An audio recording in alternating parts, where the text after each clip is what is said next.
everyone. Welcome back to Bros and Shows. I am your host, Josiah, aka Muller67. And with me, as always, I got my buddy, I got my pal, I got my brother Austin. Austin, how you doing today? I'm doing pretty good. How about you? I'm doing pretty good. I can't really complain. I've just been sitting here playing Monster Hunters and finishing up the show that we watched today. Got into the last episode pretty heavily. I thought it was done pretty well, and was done differently than the other ones, and I don't know why. But no, yeah, just playing Monster Hunter. Had LARP this weekend. Didn't play again because I'm the ST, and the person who was supposed to give me a ride had to cancel because he came home kind of sick or whatnot. And so, like, they were trying to find me a ride, and then they finally found someone who can give me a ride, but they lived far away, so they had to drive in like 45 minutes, pick me up, and then I ended up passing out waiting on them. And I finally woke up about like 25 minutes later, got in the car with them, went there. When we got there, we talked a little bit, and then it was like, well, it's already like 11 o'clock. I don't think it's going to happen, because a lot of people didn't have their characters written up, prepared. People were kind of sitting there with concepts. I'm like, y'all were supposed to have this done. And so we just decided to not play that night, talk about connections and everything, finish up all that stuff, and hopefully come next week or next time we play, it's prepared and ready. So yeah, that was my weekend. Had both LARP and tabletop, which was fun. In tabletop, I turned into a monster. Not actually, like, mechanically. I unlocked the 5th level of Potence, which allows me to turn all my damage into aggravated damage, and I literally one-shotted an enemy that the dude spawned on us, and I'm just like, I punch. I do 9 hits. It's all aggravated.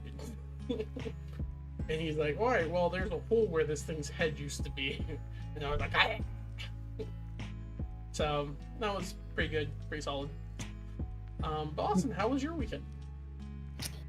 It was pretty good. I actually went camping with my wife. We went camping Friday at Allum Creek Park. It's like an hour from here. She wanted to experience camping. We're like, yeah, let's go camping. So I took her camping. She learned that an air mattress is not a good thing to have in a tent if you're someone that doesn't like to be cold, because the air will, the earth would be cold during the night, and then it just rises up into the air mattress, and then it just makes the whole air mattress cold. And then I have the windows open in the tent, and it was like blowing all the air in. It was like cold air. And she was like, I'm freezing. I was like, yeah, I get that. I didn't get really good sleep on the air mattress. I actually came home today at, I think it was like 7 a.m. we got back, or like 8 a.m. we got back. And I was like, hey, I'm going to go take a nap. And she's like, okay. And then before you know it, it's like 5 o'clock. And I was like, oh, well, I slept my whole day. So today I slept all day today. But, I'm still tired, though, because, like, I'm trying to, like, make up the sleep that I lost on the air mattress. So pretty much that's what I've been doing this whole weekend. Like, I just did that. So I went camping this weekend. And then school started this week. Like, the kids came back to school. That was a lot of fun. Yeah. But overall, nothing too exciting. So yeah, we've just been. Are you happy to see the little guys? I am. The thing is like, everyone's amped up. When they're ready to come back and stuff like that. They're always like amped to come back, and then, we meet some new kids, and like I already made multiple connections with the new kids. There was like literally within day 2, I'm getting walkied like in the morning. It's like, hey, if you're available, can you come down and get this kid off the van? He's asking for you. And I'm like, yeah, I'll come down. And I'll come down. It's like, yeah, so it's nice to know that, like, there's like those kids out there that really enjoy Mr. Austin a lot. That's what they call me at school. So yeah, It was busy. It was a really busy week, dealing with a lot of behaviors and other things. But overall, it was good. I had a good weekend with my wife. She got to experience rough camping, in my opinion, in a way. Not too bad. And then it actually led her into wanting to buy a pop-up camper. And I was like, yeah, that'd be kind of nice. Like, I was like, we can find one of those. Like, and then my father-in-law was like, yeah, I'll totally invest in that. Like, we could take it, and it has AC, and then it has heat in it. Like, we can do all that. And I was like, all right, I'm cool with that. So, it's something that, like, Sid would love to do. So, yeah, it was pretty much my weekend. So. Weekend camping up the Lord. That's pretty cool, though. Yeah. It's funny to me to hear you, like, because, like, I know you like camping. Mm-hmm. I'm not a huge camper person. Yeah. I just don't enjoy it all that much. I enjoy being in the outdoors. I don't enjoy sleeping in the outdoors.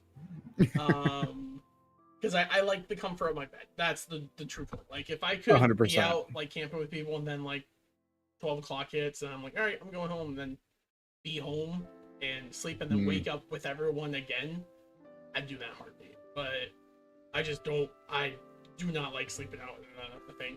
The concept of getting a, like, camper, like, basically turn it into glamming, that's more online of what I would do, but I know that's not what everyone even views as camping. It makes sense that Sydney would want that, like, she would prefer that. So, no, that's cool, man. I mean, y'all I think those things are pretty expensive, though, right? I guess so pop-up, if it's a pop-up, pop-ups don't come with a bathroom. They don't come with a shower. They don't come with a stove most of the time. They come with like a mini fridge, but it comes with air conditioning, and they're like canopies that come out, and those can range into, like, you can find a used one, like a really nice used one, like around 1,500. Yeah. So you're like, it's not too bad, and that's with AC and heat. So you're like, okay.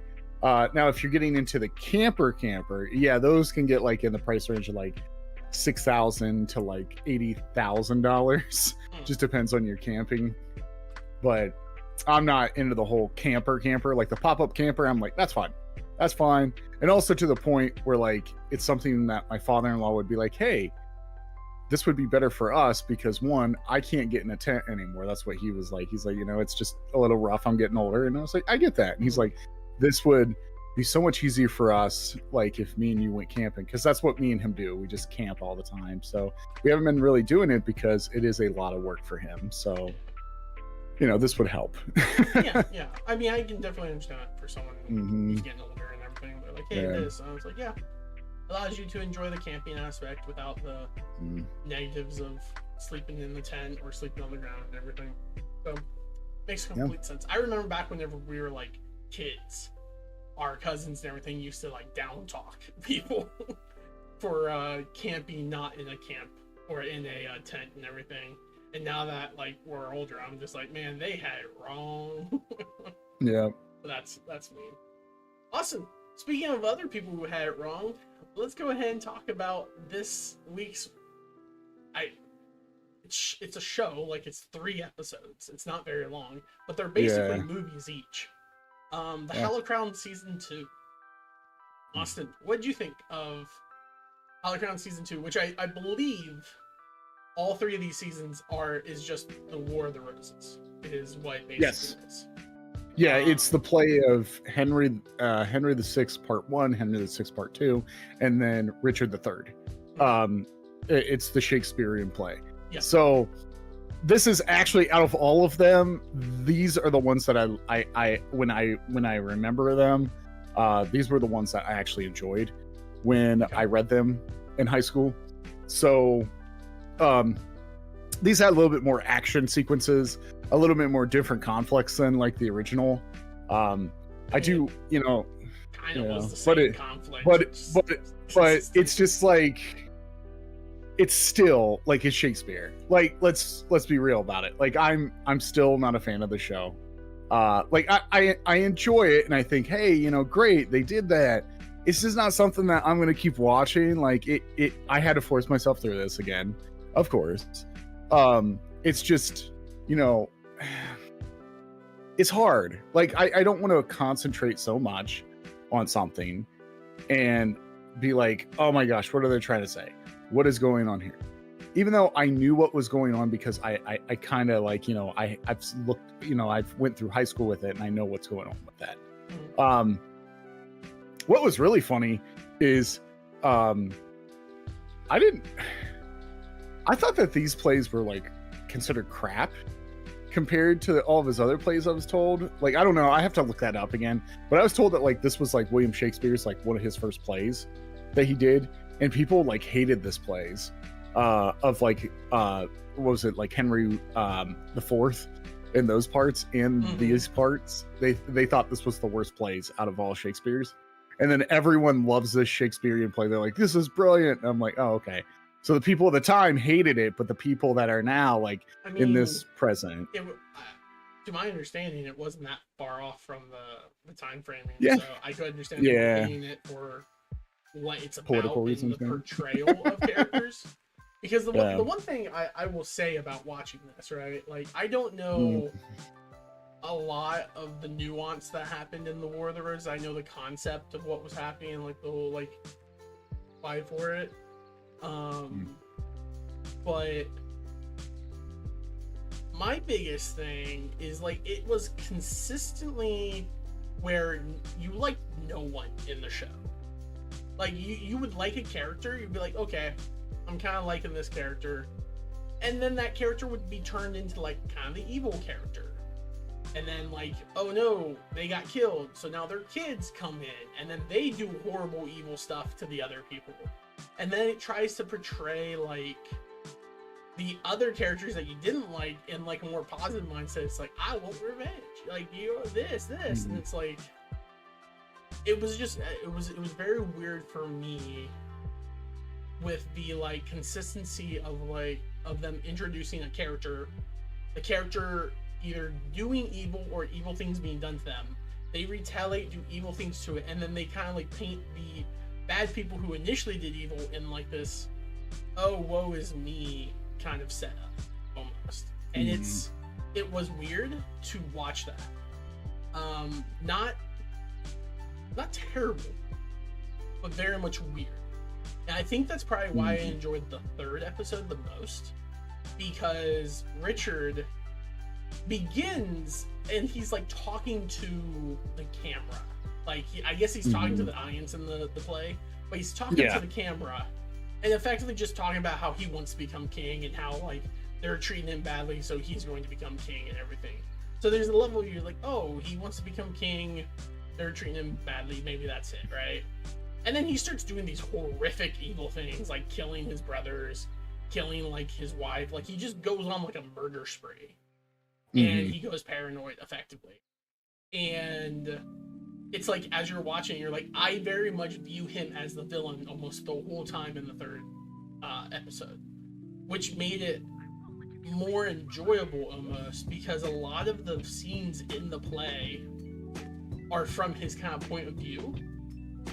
And so when he's doing all this evil stuff, you see him going paranoid, but you don't hear like the other people reacting to it as much. Yeah. But in like during the War of the Roses form, I don't want to say I got confused like in the first two episodes, but I very much was like, who am I supposed to be rooting for or not root for at this point? Or is that the point of it? I'm not supposed to root for anyone. Because I very much rooted for the father, who was like, I'm going to take the crown because the dude clearly killed your brother, and or the duke and everything, and you're going to banish him. And then he backtracks and unbanishes him, and he's just like, screw it, you're a bad prince. You won't even hold to your own verdicts. You won't even care about those people who like die for you and like who murders other ones. You don't deserve that crown. And I was like, I kind of agree with him, because that was the same reason why in the first season they took over the first Richard's crown, was because, well, not the first but the third, whatever he was, they took his crown because he was like, oh, I don't know who I'm supposed to side with. Oh, I'm going to do X, Y, and Z, and like everyone's like he's a bad king. And so I very much was like on his side. Then the second he died and his kids took over, you're like, oh, I don't really like the kids. And I guess maybe that's like the theme of the like show or movie or whatever you want, or the play, is that you may like one individual, their kids suck. Because like you had the one Henry dude who took over. Thomas Mill did Hiddleston character. Everyone liked him. Like he was a very well individual. Yeah. He was raised a peasant wise, and then his kid comes along. His kid's that one who's just like, I'm not really, right? Which is ironic. Well, he doesn't want to like be king, really. Like he's just like, kind of. Because are you talking about the one that just like becomes king when he's like an infant? Yeah. Like he just like they're like, hey, you know, you're king. Like that would be weird to me. Like if you were born and then like you're growing up and you're like, oh, you're king. But that's the whole point, right? Like that's the problem of matriarch or hierarchies and whatnot. Yeah. Like, oh, the king dies, the heir is the next in order. It's like the heir may not be the most qualified. He shouldn't be looked into in that manner. Did find it funny though. This was a crazy prequel series to Sandman though. It was cool that they did that. But when it came to like the Cumberpatch episodes, the last one, it was much more grounded in the concept of this guy's clearly the villain, and yeah, all these other people were villainous as well, and the one queen kind of like lives in the end, but she's kind of broken and destitute. She has no family or anything. She lost everything, so you can't really say she won anything. Gotcha, Molly. Yeah, I gotcha. But no. What do you think about the show itself? Like I said, like certain stuff. Did you not? It was okay. Like I will say the battles were a bit different. I did enjoy some of the battles. I think Benedict Cumberbatch is great. You know, I like Benedict Cumberbatch. I love everyone that was part of the season. I thought they were really good. I thought, I always forget her name. The queen of the Infant King. Of the Infant King, the African American woman. Sophie, I think that was her name. I don't know her. Yeah, I don't know her name, queen, but and that's who I like labeled as the queen. She's very much like to me.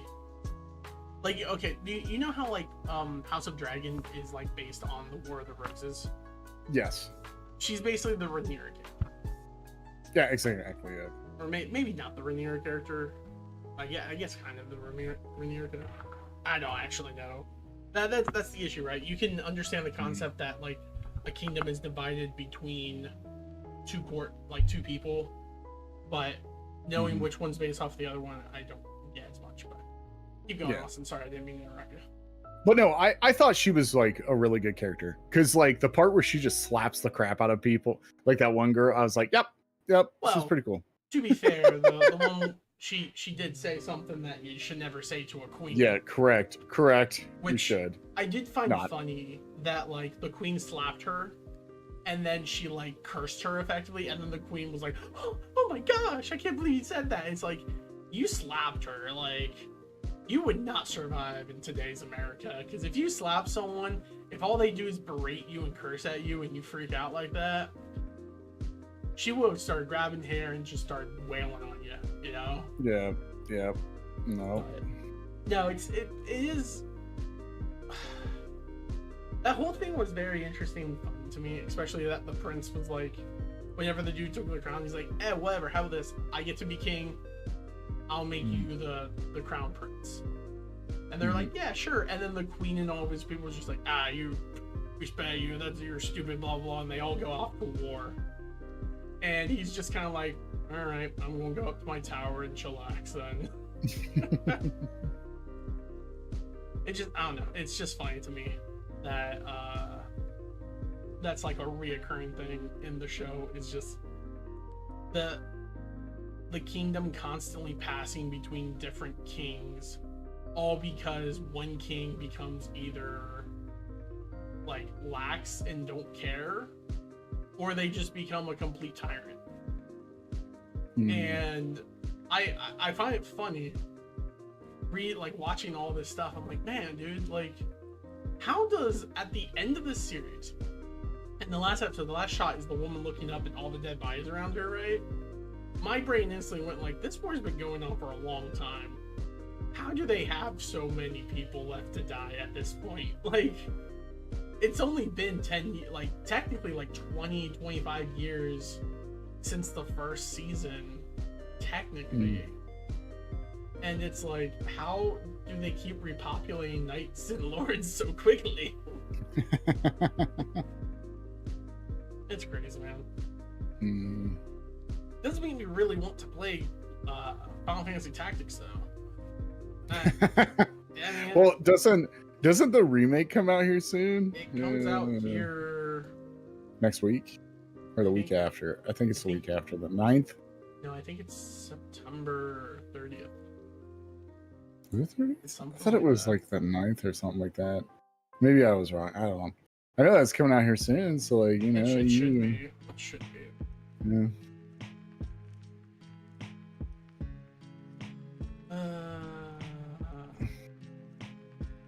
It's just one of those things, man, that I just like. I really want to. 5 weeks, September 30th. Yep. I knew it. I'm counting down the days, even though I'm. It's just because I'm a huge fan of Tactics that I'm going to buy that game. No, I get you.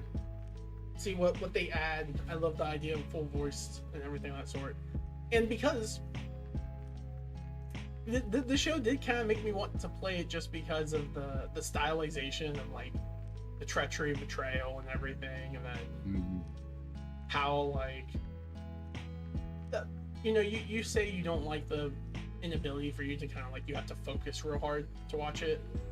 Once I stopped focusing and just started like picking up on like their vibe or like basically what they're saying versus trying to understand every single key thing, I think I enjoyed it a lot more, and it became more like kind of like it's like listening to music almost.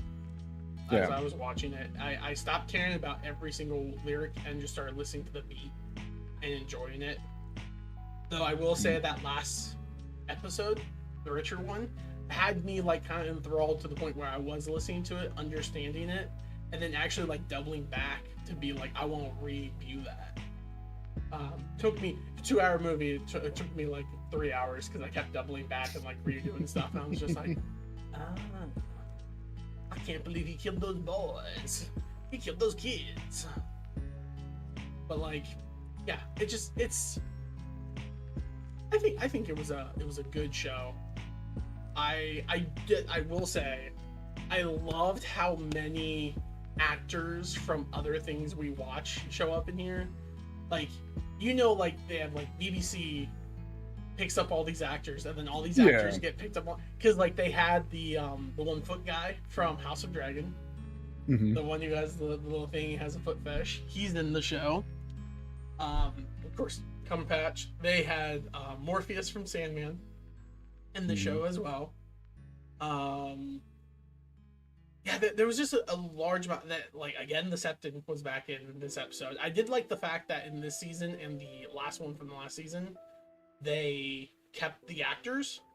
I wish they would have done that in the other ones as well, because I didn't understand whenever I watched the last season that the guy who gets the throne at the end of part 1 of Richard, Henry, like Henry the Third or whatever, I didn't realize that was supposed to be the same person.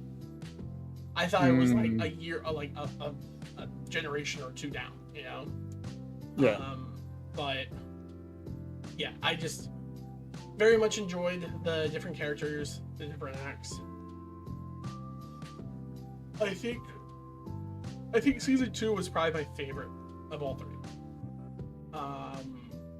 I think the first episode of season 1 felt like an actual Shakespearean play, and then I felt the last episode of this season was a Shakespearean play. The other ones in between, honestly, you told me they were Shakespearean, I would believe you just based upon what they talked about, not based upon the style and the action that they put in onto the show. If they redubbed it or redid it with like common speak nowadays, I would not know it was Shakespearean. It would be on the same level as like She's the Man and like 10 Things I Hate About You. I would be told later, yeah, that's based upon this or that. I'm like, oh, I thought it was just a movie based on the War of the Roses. And it's like, yeah, that wasn't historically accurate because it was the Shakespeare play. I'm like, oh, okay. I've been fine with that. Yeah. I don't know. It made me happy. I enjoyed it. I liked it a lot. Also made me laugh how often like it would be like, oh, I love God. Now I'm going to betray the king who I said was ordained by God. Because they messed me over. Love it. Yeah. The one big guy who had like the big bushy beard who like flip-flopped 2 times made me laugh. Because he was like, I'm on the king's side. Oh, the king is a jerk. I'm on this guy's side. And then he goes, he's like, oh, friends, the king wants. He's like, the king forsaken you. Oh, I'm on your side now. Screw that king. Never liked him in the first place. I thought the whole concept of that was funny. And they're like, how can we ensure your loyalty? I'm like, you can have my dollar. I don't care. Boom. That was the end of it. And then he gets killed on the next battle, which was funny. Yeah, no. Yeah. There was, I will say this one's a little bit livelier than the first season of the Shakespearean plays.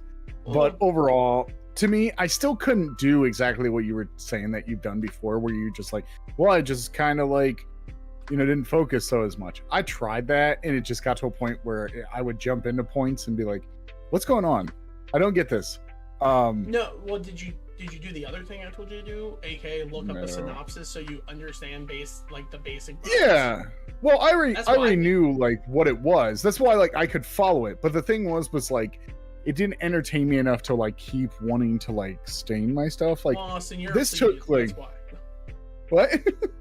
No, it just like I don't know. It took me a lot more.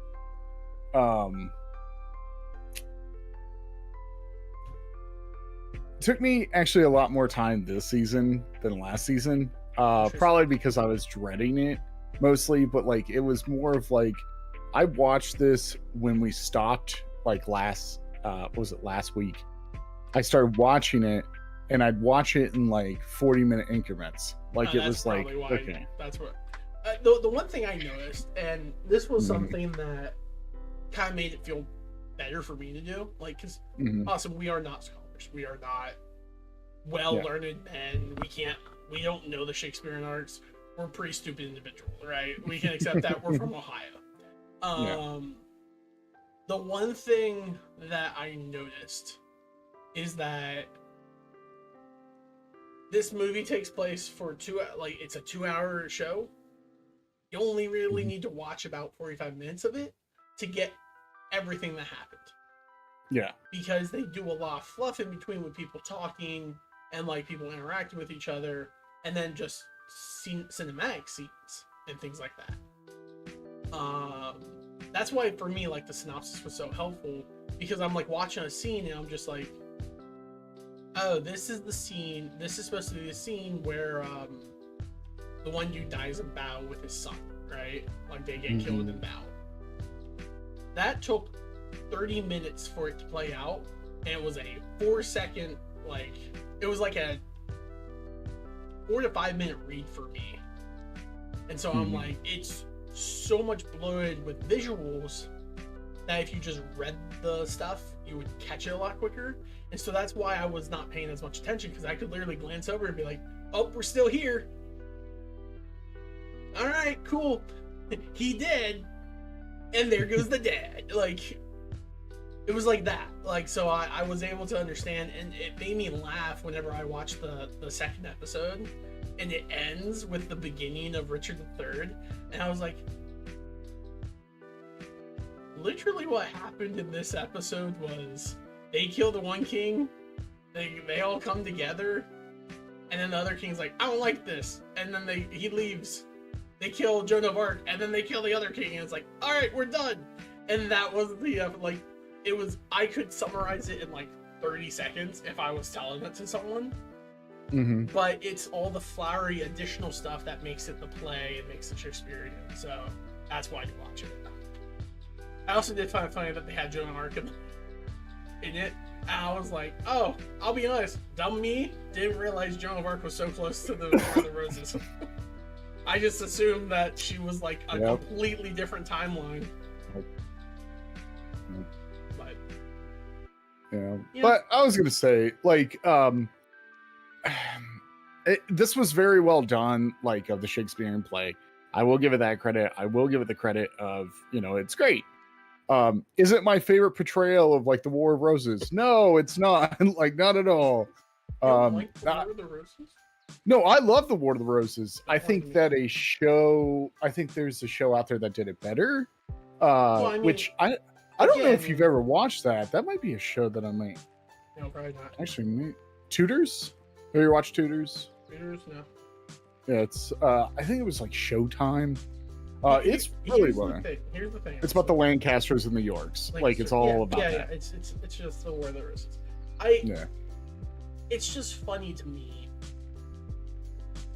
because, of course, more modern shows are going to do it better justice to us because it's more in our common. But like, there's a side of me that enjoys. How do I say it?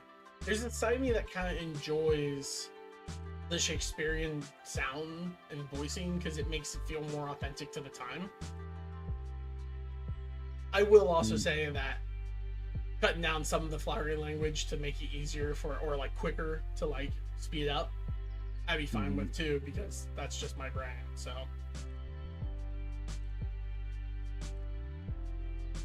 all right, Austin, do you have anything else you wish to say about this series or show? Is there anything here, Austin, that you would rewatch? I'm gonna be real with you, probably not. Like you're an uneducated culture swine. I am an uneducated. What are you looking at, you hockey puck? You puck. No, it's more of just I'm not really a big fan of Shakespearean stuff. Like it's just not me. And it nothing against it. Like I love people that love it. Like it's a part of my, like I love history, so it's part of history. And like that actually led me into this is funny. So watching this led me into watching something else that I didn't know existed. And then I was like, wow, I really was a fan of the American series. I did not know there was a UK series of this. And that is Drunk History. They have a United Kingdom version of it that I watched like clips of, and I was like, wow, I did not know that. And they did one on Shakespeare.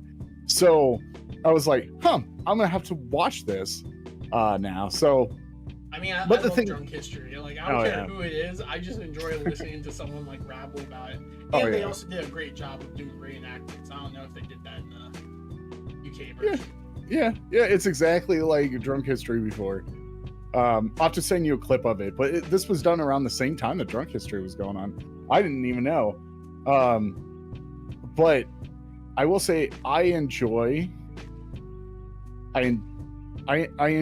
some of the scenes in the show. I did.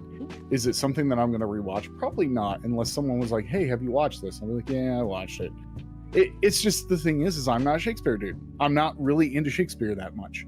And I just feel like entertainment to me, I want to be entertained. I want to like sit there and like have a story laid out in me that I can understand a lot better. This is like trying to like siphon through the language barrier here between like how they talk.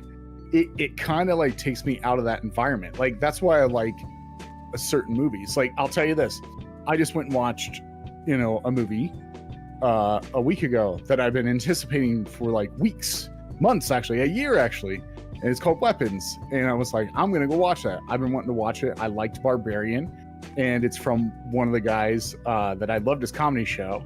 It was called The Whitest Kids You Know, which you probably know of. Yeah. So he made a movie called Weapons. His buddy that was the leader of The Whitest Kids You Know died, but he went on to direct Barbarian, and then he just directed Weapons. And I watched that movie and I was like, what did I like about this movie? I like that I'm in an environment that I feel like I'm part of the environment. I know how the environment works, and I know how the language is, so I'm stuck in that movie. I'm not stuck in this movies. Like, I'm not stuck in the show. Like, it doesn't put me in that show. I just don't feel it because I can't understand it so well. It's like, I don't know. I just feel like... I understand, Austin. You don't have to sit here and justify with me. I find it funny because I was able to get into it that way.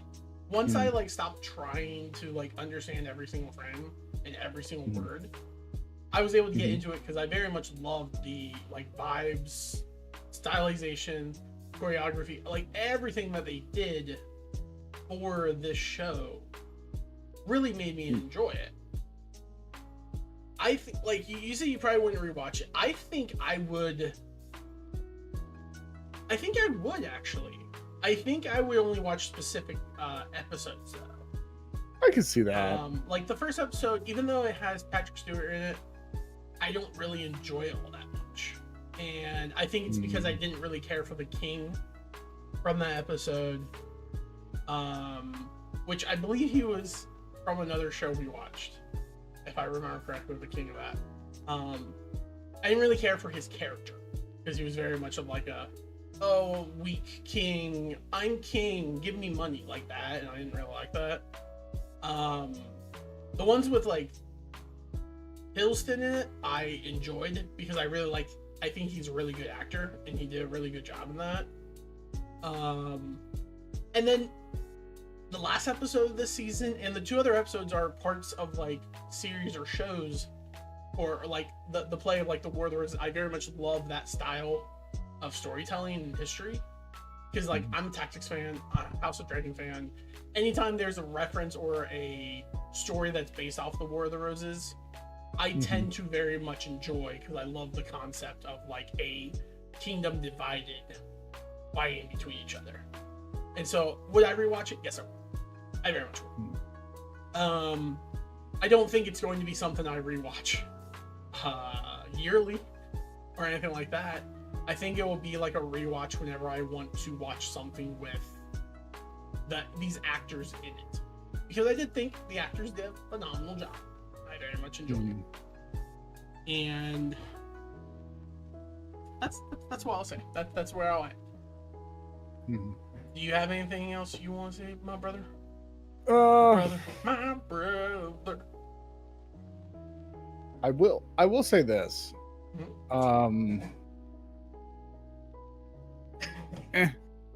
Like, you know, it's something that like man. I thought I went in thinking I was gonna love this, and then I found out with Shakespeare, and I was like, it's just not me. But I'll get, you know, I'm not gonna knock on it. Is it well produced? Yes. Is it well made? Yes, it is. It's really good for someone that would love that kind of Shakespearean thing. You're gonna love this. I think it's well made. Yeah. But is it something that I'm going to recommend someone to watch and be like, dude, you have to watch it? If it's someone I know that likes plays and Shakespeare, there you go. Well, but if it's not, I'm not going to recommend yourself it. There. Is it something that you're going to recommend someone to watch? No, because it requires a specific type of person to watch it. That's all it is. You couldn't recommend this to like your friend down the street who likes watching MMA. You know, like you couldn't do that. You could do that with Game of Thrones to a degree, you know, like stuff like that. So I get where you're coming from. I don't think you're wrong. I think it's to each their own and teach their different style. And this is just something that isn't your style. How it goes. All right, Austin. I think that will basically cover it for this week of Bros and Shows of us talking about the Hollow Crown Season 2 or the War of the Roses. Austin, next week we're going to watch a show that you wanted us to watch called The Miracle Workers. or Miracle Workers, just that, not the Miracle Workers, I guess. Yeah. It's a 2016 drama series or something like that. I've only searched it on Google to get the name so I could type it in. I know nothing about this, and we'll see how it goes for next week. Yeah. So it stars. Is it a comedy or is it action? So it stars Daniel Radcliffe, Harry Potter himself, and it stars Steve Buscemi, which you probably know him from, like... I know Steve Buscemi. Everyone knows Steve Buscemi. But also we have some other people from other different things. The cab driver from Deadpool is in this. This is a show that I recently just found out about 2 weeks ago, when I was looking up stuff, and I was like, what is this? So the first season, the second season, the third season, the fourth season are all totally different. They're not the same thing. So it's interesting to see how the show works. So the first season is about heaven. Austin, don't. It's got the vibe of The Good Place. That's what it is. I get all I'm going to say, Austin, is if they're all different and all this stuff, just let me just watch it. You know, it's got a mix between it's a comedy, so it's like more of like a comedy drama. So it's got the mix of like A Good Place comedy with like a mix of like drama and dark humor. It is very interesting. I will say I did enjoy season 1. Season 2 is one of my favorite seasons. Season 3 and 4 are awesome.